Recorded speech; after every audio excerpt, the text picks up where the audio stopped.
Frank call service without poetry, would there? No. So to talk about poetry, I'd like to call up Tom Croarkin.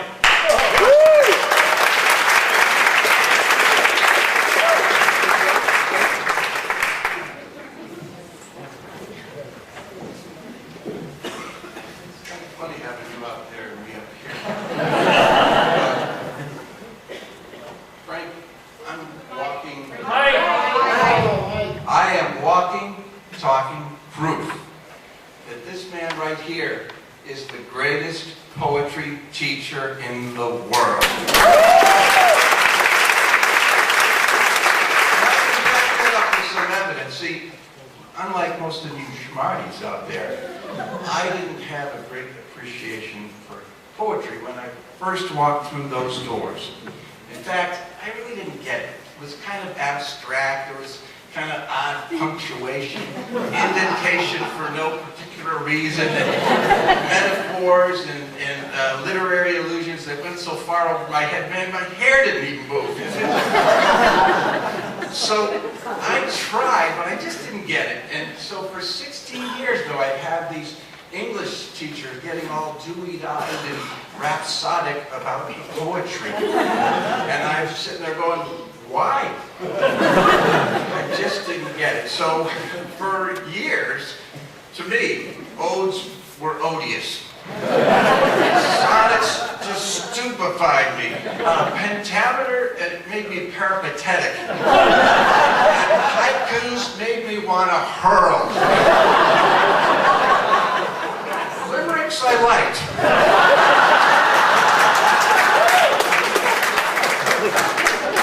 But for all the wrong reasons. And so, you know, while I'm joking about it now, it actually wasn't that much fun at the time. You all know what that's like, to be sitting in a classroom of people where everybody understands whatever it is, and you just can't get it. It's just outside of your reach. It's like they've got the secret, and you don't. Or maybe you're just not good enough, or smart enough, and you doubt yourself. But maybe all you really needed was the best teacher in the world. And when I walked through that door, that's what I had for the last 10 years, the best poetry teacher in the world. Because Frank doesn't just recite a poem, he illuminates it. He doesn't talk down to us. He talks that poem right down into the heart of your soul. You feel it. And you could have heard a poem 100 times before, and when Frank speaks it, it's like you're hearing it for the first time, because you finally get it. You finally get it. And that changes you. Thank you, Frank, for that. Thank you.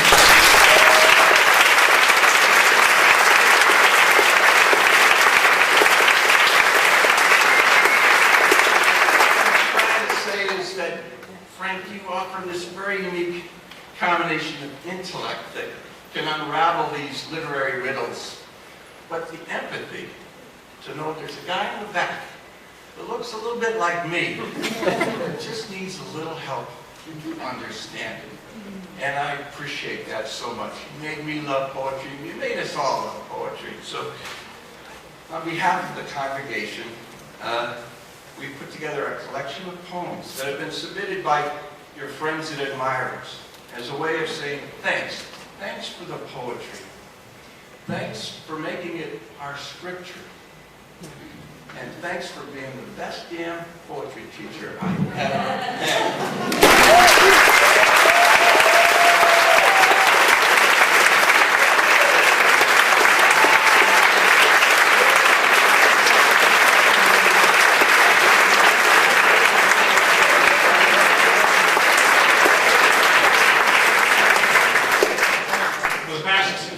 Years, Reverend Hall, Frank has taken a group of a coming-of-age group up to Boston for a tour of the UU landmarks in our heritage.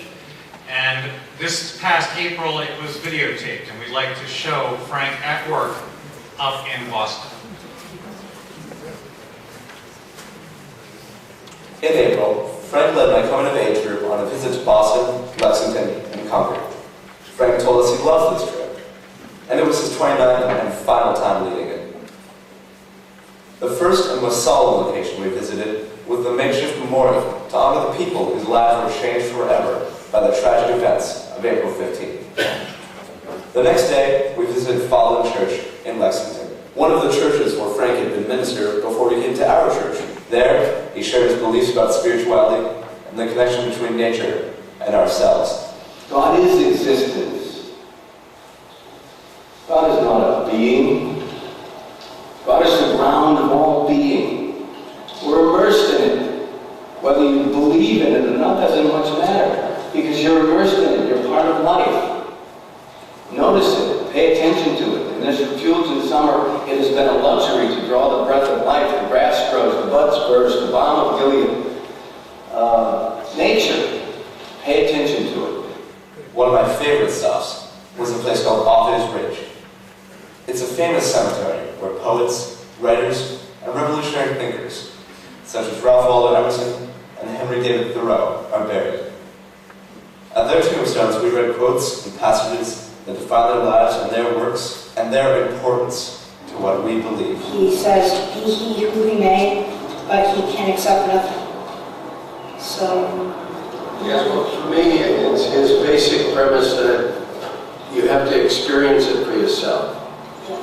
And just because somebody else tells you something, that may be interesting, stories are interesting, biographies are interesting, but in terms of what you come to understand as a basic truth you live by, you have to experience something. Our final destination was Walden Pond. This was one of the more peaceful places we visited, and here Frank shared with us passages from Thoreau as he celebrated the life and achievements that Thoreau brought to our community. This is the last stop on our trip. It was Frank's last chance to share with his family here at the church his appreciation of life and his dedication to what he loves. And he sort of summarized his statement. Some of this is on that plaque over there. He said, I went to the woods because I wish to live deliberately, to front only the essential facts of life, and see if I could learn what it had to teach, and not when I come to die discover that I have not lived. Living is so dear. I want to drive life into a corner and reduce it to its lowest terms. And if it proves to be mean, then to get the whole and genuine meanness of it and publish its meanness to the world. And if it's sublime, to know it by experience and to be able to give a true account of it. My last chick saved the best life. How's it going? I want the thumbs up one more time. Thumbs up. Nice going. You guys are great.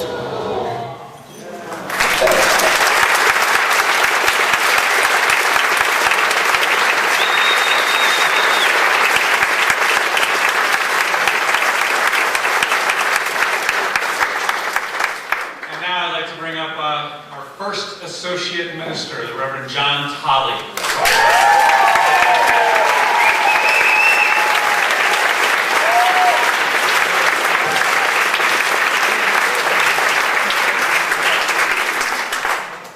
What an honor.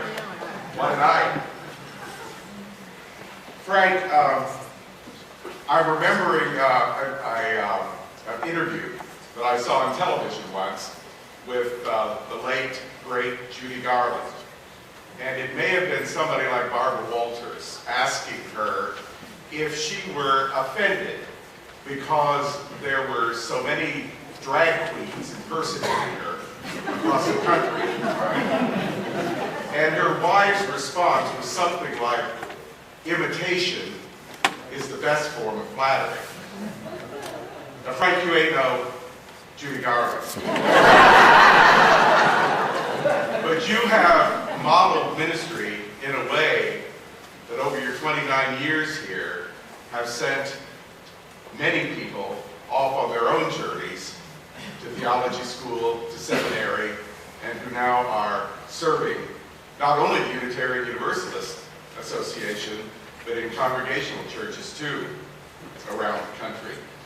We're lucky tonight to have some of your proteges with you who are carrying your life and your words and your spirit into this world for new generations.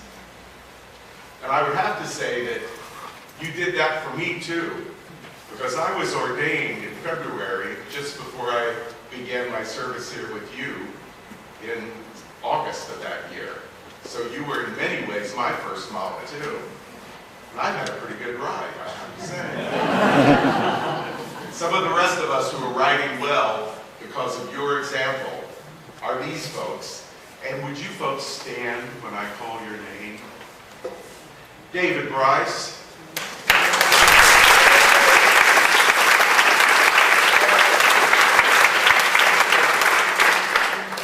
The Reverend Barbara Fass.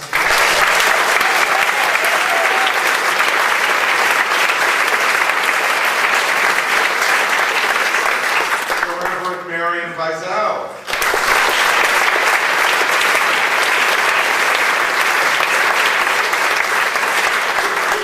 The Reverend Peggy Block.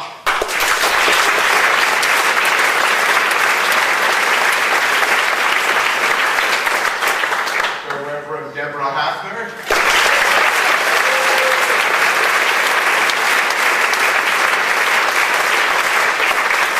And the Reverend Francis Singh.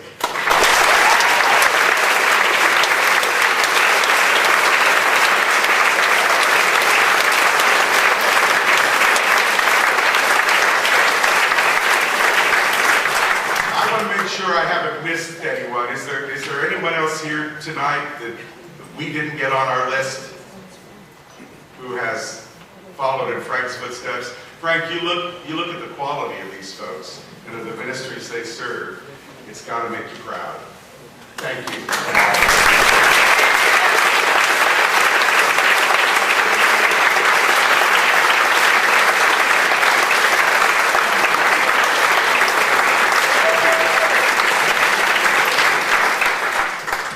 Now I'm proud to introduce Frank's friend, Frank's colleague, and Frank's neighbor, the Rabbi Robert Orkand.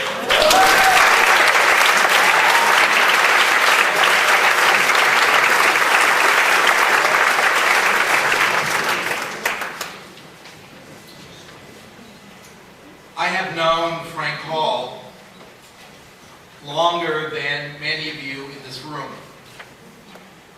For I came to Westport 2 years before he did. And I met him almost immediately after he arrived. He is, after all, my next door neighbor. And over the years, our friendship has grown to the point that I can honestly say that he is in that rare category called best friend.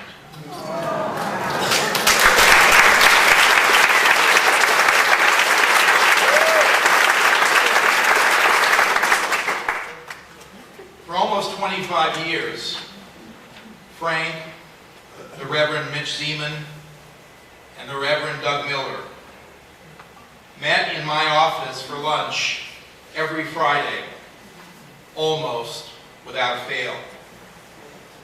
We discussed theology, religion, our families, our joys, our sorrows. We provided support for each other during the many changes in our lives. For me, those meetings became the highlight of my week. The place where I could say whatever I wanted, where I could share things I probably would not share even with my wife. Not often.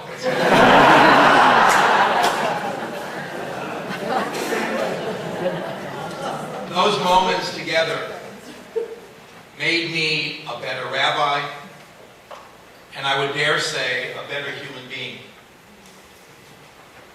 Now, you need to know that Frank was not always the mild-mannered pussycat he is now.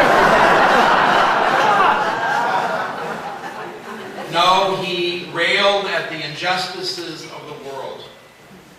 And for Frank, there were so many. He dismissed organized religion. He He saw belief in God as leading to the worst excesses imaginable. He proudly proclaimed that he never, ever quoted from the Bible and never mentioned God. I remember a Holocaust service, which in those days was written by me and presented by our local clergy. And I made the awful mistake of including a psalm that I asked Frank to read that was critical of pagans. Well, Frank was incensed. And during the service, he proudly proclaimed that he was a pagan.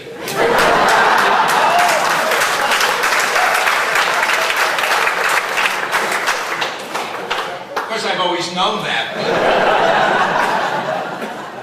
And I remember that on a different occasion, he made the comment that you, his congregation, was so angry with him that you were ready to hang him on the question mark erected on the front lawn.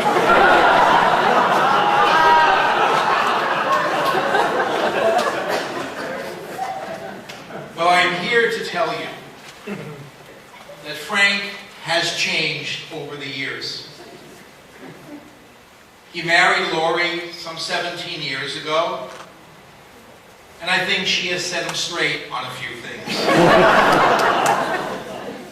And maybe, just maybe, the passage of time cooled some of the passion and allowed him to be open to new ideas about religion. And now for the shocker, and I'm glad you're all seated for this. Just a few weeks ago, and I have witnesses, Frank used the words God and Bible in the same sentence. So clearly, Frank, it is time to retire.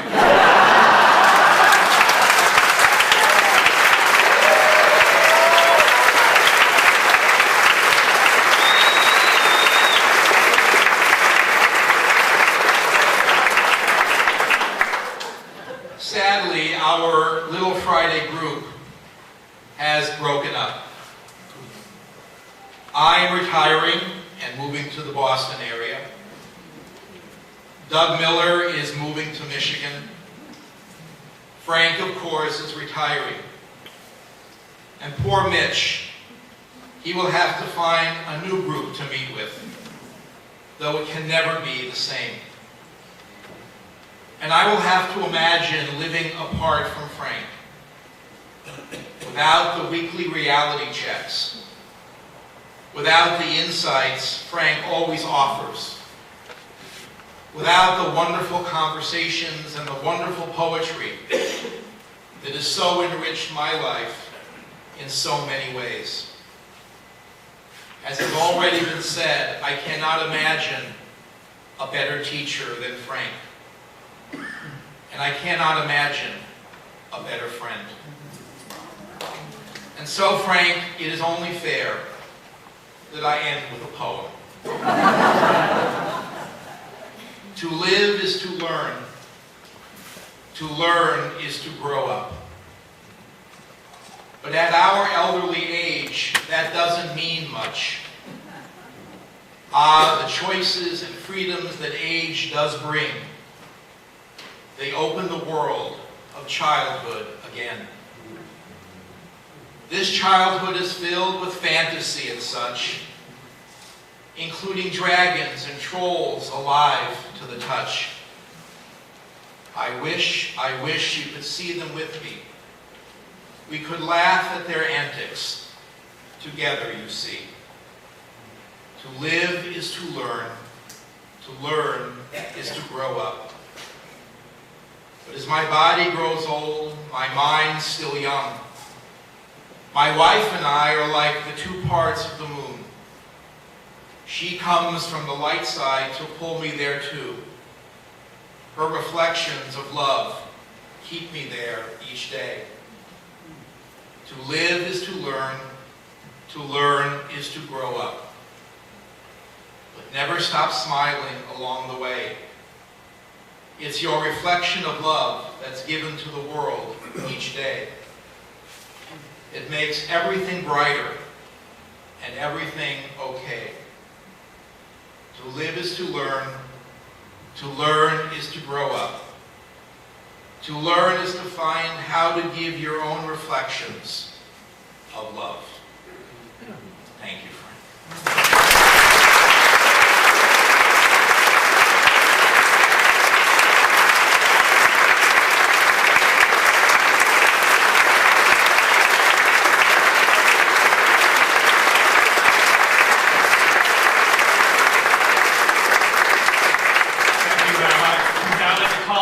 Gundell, who wrote and will perform Mickey Mantle.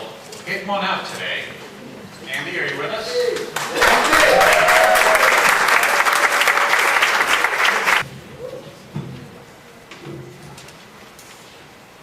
Thank you, Scott. And following the words of Reverend John, what an honor and what a night. The only downside I can find to it is that after it's all done with the testimonials, the fun, the merriment, Frank's going to leave. I'm hoping maybe to convince you to stay a little more. And set in 1959, a song about a simpler time when the line between the heroes and villains was more clearly drawn. We could tell the good guys from the bad, or so it seemed, as the song says. Why this song, though, here tonight? Well,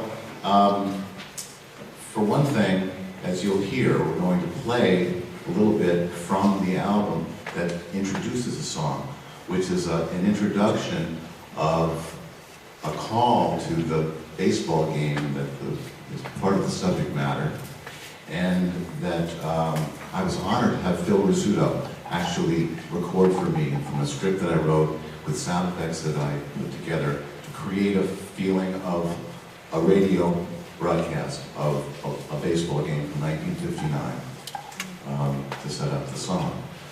And why this particular song? Well, because it happens to be a song that Frank likes. How did that happen? Well, when I joined this church, I gave him my CD. And a couple of years later, like many of you, and how many of you took Building Your Own Theology?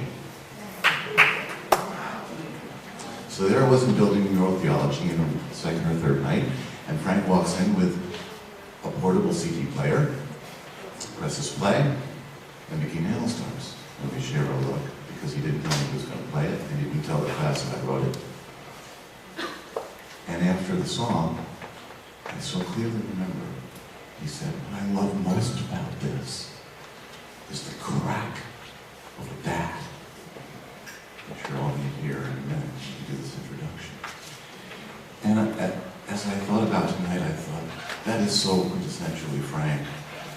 To feel the religion in the moment of connection. Yes? What does he say? Connecting with the Gari, religion. It connects us all to that deep spiritual place inside of ourselves that's unique and individual and religious, and how he has taught us and shown us our own way into our own path is the reason we're all here, and why I'm here, and so honored to be. So,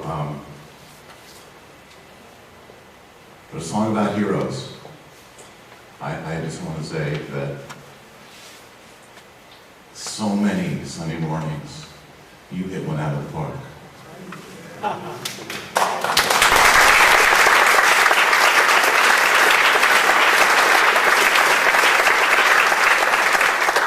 And yes, Mickey Mantle and Phil Rizzuto are heroes to me, but I think many of you would agree also with me when I say that, Frank Hall, you're my hero too.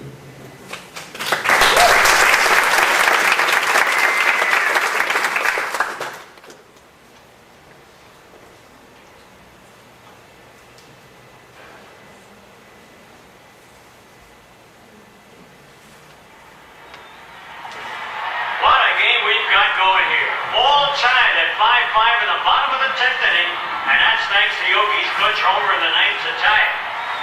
This stadium crowd is really into it. Mantle steps back into the box. Remember, they were 2 down, a 1-ball, 2-strike count. Bobby Richardson leads off first. Now Cleveland pitcher Gary Bell leans in for the side. He checks Richardson and the pitch. And it's a holy cow. Mantle hit that one in time. Deep to right field, way back up there. That's gone.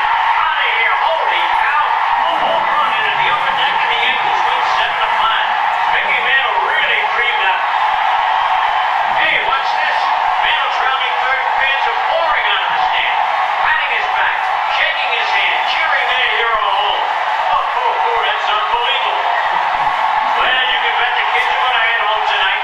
Tell all their friends they saw Mickey Mantle hit one out today. How do you like that?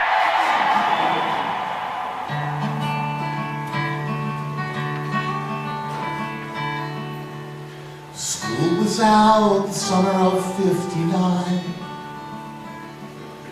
Tom and me walked down the railroad line. Fishing rods in our hands, worms in an old bean can. Nothing else ahead of us but time. Just beyond the tracks across the old highway, a radio blasted from the SO service station. Above a cheering crowd, we could hear a shout. Mickey Mantle had won out today,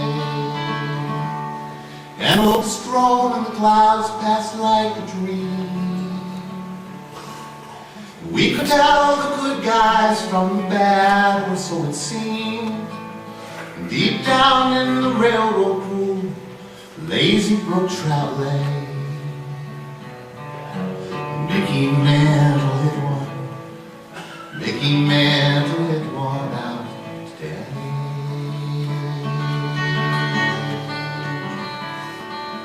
Tommy said his neighbor across the way bought himself a foreign car called Datsun yesterday. We both agreed it would never be a good old American made. Mickey Mantle hit one out today, and the load was thrown and the clouds passed like a dream. $1 was $1 and filled the olds with gasoline. My folks still went shopping at the downtown Pick and Pay. Mickey Mantle hit one. Mickey Mantle hit one out today.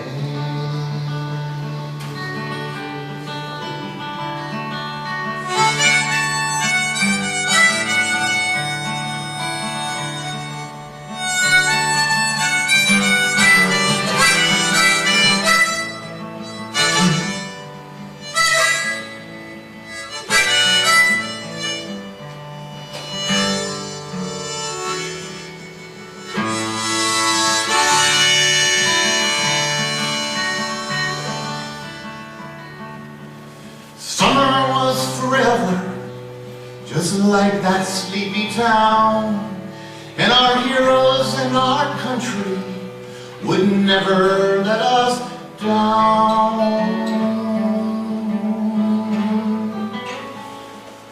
And the locusts drone and the clouds pass like a dream. We'd grow up and get married to the girl from the Dairy Queen, land a good job in the city, keep it till the rain. And Mickey Mantle hit one. Mickey Mantle